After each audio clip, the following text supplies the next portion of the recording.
Hello, this is Patrick Kane from the West Michigan Officials Association, bringing you another training video. Today, we're going to give a three-person crash course training about what happens in the pregame for a three-person crew, and then positioning and timeouts and free throws. Overall, I want to set some expectations that we would recommend everyone try to follow. Especially when you're working a varsity game, you should plan to arrive to the gym no later than an hour before tip-off. This prevents the schools from freaking out that there's not an official there for their key game. It also gives you sufficient time to talk with partners, get dressed, etc. I also recommend that you communicate with schools and partners at least one day beforehand to talk about what time you plan to arrive and any special circumstances that might be going on in the game that day. The head referee, which will be designated the R, should be the most veteran official. And that head official should conduct a solid pregame meeting before you walk out onto the floor to establish alignment on how things are going to go in the game. It also helps build communication between the three of you during the game, so that you're not talking to somebody as a fellow official for the first time during the game. Especially in 2021, the R should be really focusing on primary coverage areas, talking about rotations and how the crew should work in that game, and then make sure you talk about last-second shots and foul consistency. These are normal things that you always discuss during a pregame, but it will be especially important this year with some newer people working three-game coverage. You should arrive on the court by the 15-minute mark, and then immediately as you walk onto the court, the assistant officials, so if you're not the R, you're an assistant official, you should begin counting numbers of players on their side of the court, on your side of the court, and I'll show some diagrams here in a second to explain, and give that number to the R. So that helps the R know how many players they should be looking for in the book. Assistant officials also should immediately begin checking equipment, looking at hair, reviewing uniforms, finding any issues that can be addressed before the game starts. You're going to see a diagram here. It talks about U1 and U2. Don't necessarily need to follow U1 and U2, but there are some differences between what U1 and U2 will do. You're also going to see that there's a visitor designated here and a home designated here. This does not mean that the home team always needs to sit on the right side of the table or the visitor on the left. It could be either or, but I'll follow the U1 and the U2 as these charts go on, and you'll understand what some of the responsibilities are. So again, you all are going to walk out to the court at the 15-minute mark. The head referee will stand at the center of the court, assistants on either side, and you were going to start reviewing players, and quickly, before any pregame meeting, try to let the R know how many players you're counting on each side of the floor so that the R can then take that information to the table and make sure the right number of players are in a book. At the pregame mark, now, this is not normal. This is normal. During the COVID year, this meeting will not happen, but I thought it'd be helpful for newer officials to understand this is what should happen at the 12-minute mark. At the 12-minute mark, the assistant referees will walk out into the court, call for captains. The captains will come to the center circle. The U1 and the U2 will go to the opposite side of the circle, and the R will come to the head of the circle, the top of the circle. The R will then explain expectations, sportsmanship, talk about anything special going on in that game, and ask captains if they have any questions, etc., etc. Once that meeting is done, the R, around the 10-minute mark, which is usually about the time that meeting's done, will head to the table to check the book. The U1 and U2 assistant officials will come back to the sideline and resume monitoring warm-ups. Again, this will not happen during COVID season in 2021, but this is the standard operating procedure. Once you get to the 2-minute mark, this is when the meetings will be conducted with the coaches. In a normal year, each assistant official will go to each bench that's ahead of them. So if you're on the left side of the court, you'll walk directly across the court, grab that coach. If you're on the right side, same thing, go grab that coach, bring them to the center, and then you can see where the everyone stands for this. Again, this won't happen during COVID years, but this is the normal procedure. As soon as this meeting is done, you have probably seen in the past, officials will stay with their warm-up jackets on, their coats on.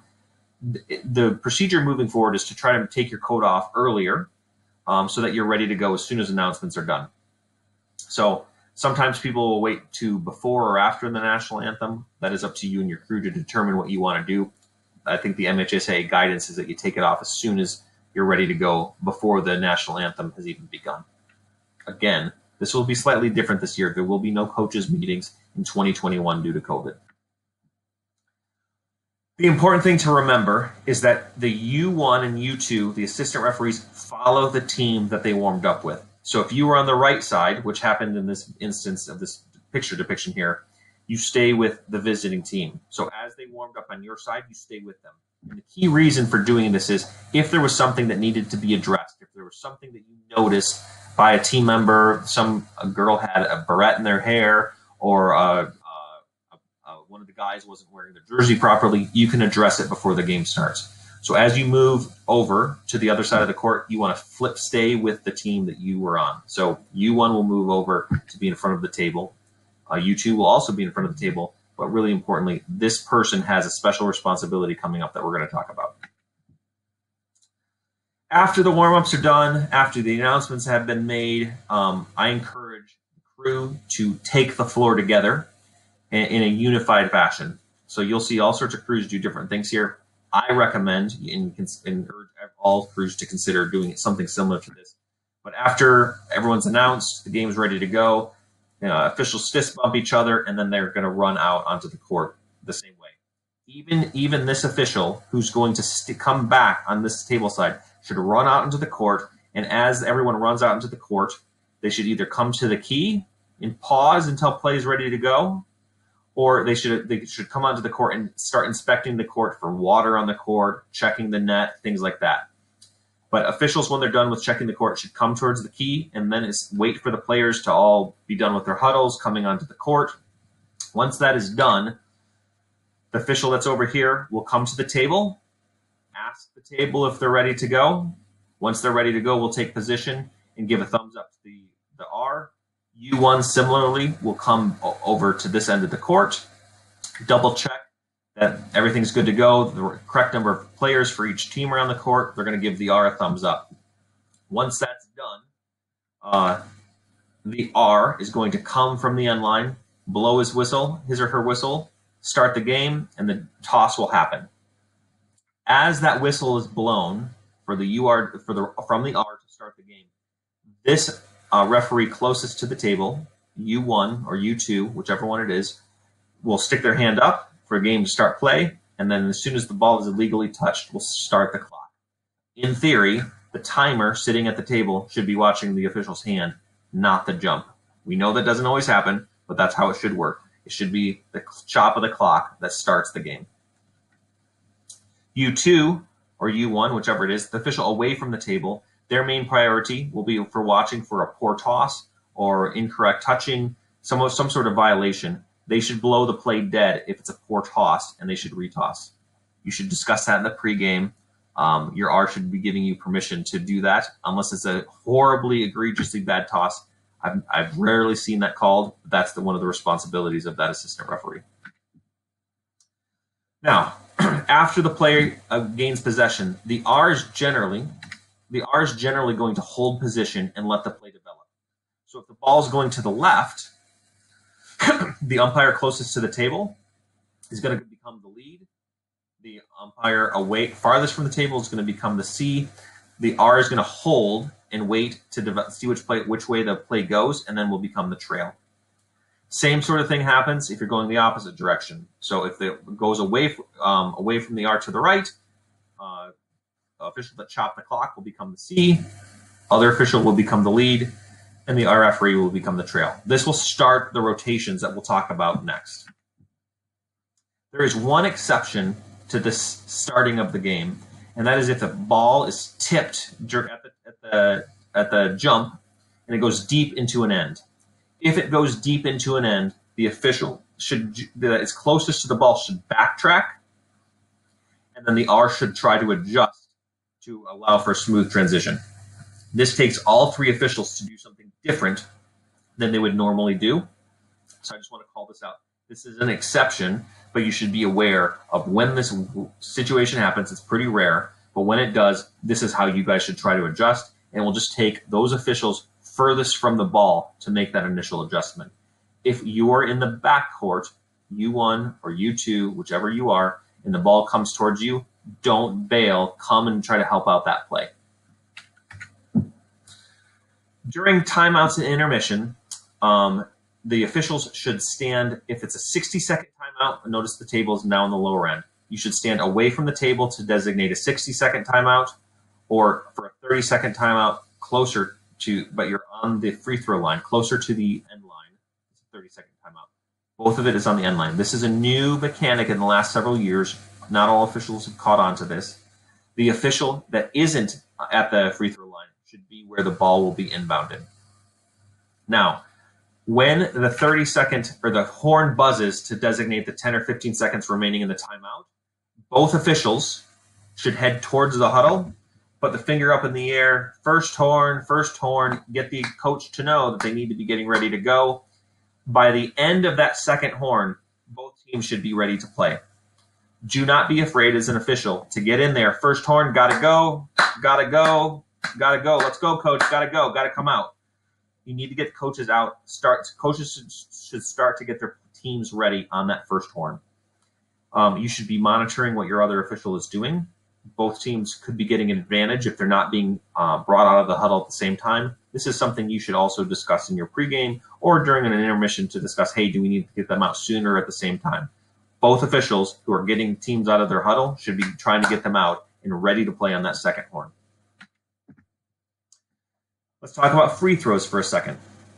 First and foremost, you have 6 eyes on a court versus 2 eyes on a court. That means there's 50% chance one official is going to be wrong or get something incorrect. I would recommend that the lead, the C, and the trail all be calling with their hands how many free throws are coming. Especially the official that reported the foul, who's likely going to be the C. All officials should be saying 2, but the C will be the one that knows either we had a shot, the shot wasn't, I would call it on the floor, there was no shot, we're going to shoot 1 and 1 only, whatever the case may be. This official needs to make sure that the lead, especially who's administering the free throw, and the trail all are aware we're at a 1 and 1, we're shooting 2, or the basket was good, we're shooting just 1, whatever that is. All officials should acknowledge what we're shooting. That also helps coaches, spectators, and the players see from all of us we are being consistent. 1 shot to come, that's what you should be expecting. When you're running a 3-person crew, the C, who has just called the foul and comes now back on the side of the table, we'll talk about foul rotations and where to go later. But this official will be responsible for the shooter, the first person in the key, and the 2 across. They are going to be watching when the ball is released and with these 2 players to see if they leave early. They also need to make sure that they're watching to see if anyone breaks this plane, the free throw line plane, either the shooter or any of these players break this plane and come into the shooter space prior to the ball hitting the rim. The shooter does not have to wait for the ball to hit. The shooter has to wait for the ball to hit the rim. Everyone else can wait, can move into the key as soon as the ball is released. The lead is responsible for everyone else. The trail's main responsibility here will be to be supporting the center and the lead and trying to see if the ball missed the arc completely or whatever else. The C especially has a difficult responsibility here. They're watching when the ball was released, trying to see when it hits the rim to see if anybody else comes into the key or past the free throw line. So they have to kind of use their peripheral vision to see when did it hit, did the shooter leave, and did anybody cross this line. That sums up positioning for this training video. If you have questions, comments, concerns, please reach out to me at Patrick Kane at pjwkane@gmail.com.